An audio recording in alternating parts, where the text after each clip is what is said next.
मैंने तभी कह दिया था वोटिंग अगर 90% हुआ है तो जाहिर सी बात है बीजेपी ने अपनी पूरी गड़बड़ की है।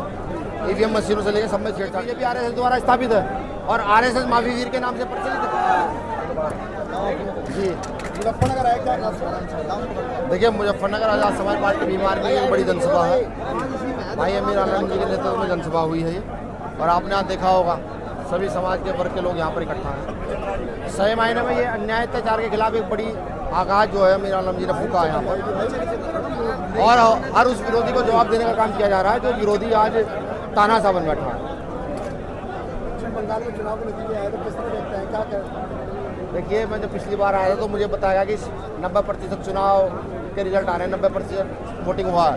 तो मैंने तभी कह दिया था वोटिंग अगर 90% हुआ है तो जाहिर सी बात है बीजेपी ने अपनी पूरी गड़बड़ की है। ईवीएम मशीनों से लेकर सब में छेड़छाड़ की गई है।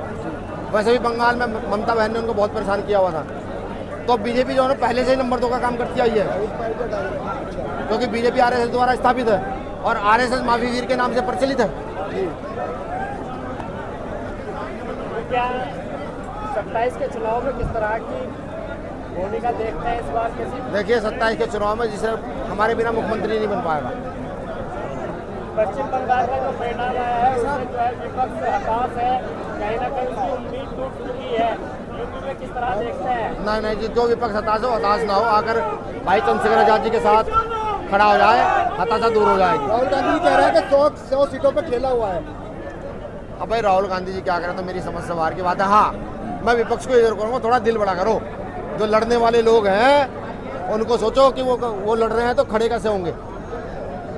दूर दूर से बैठकर सिर्फ स्टेटमेंट देने से कुछ नहीं होता। अगर उत्तर प्रदेश से आगे भगाना चाहते हो भारतीय जनता पार्टी को तो भीम आर्मी आजाद समाज पार्टी के सिवा कोई विकल्प है नहीं। यही ऐसे लोग हैं जो बड़ी मजबूती से उनको टक्कर दे रहे हैं, चोट दे रहे हैं। पिछले 10 साल से अगर कोई लड़ रहा है तो भीम आर्मी आजाद समाज पार्टी का कार्यकर्ता लड़ रहा है, या कोई कार्यकर्ता लड़ रहा हो सड़क को तो मुझे बताओ। शुक्रिया। नहीं एमपी साहब आपको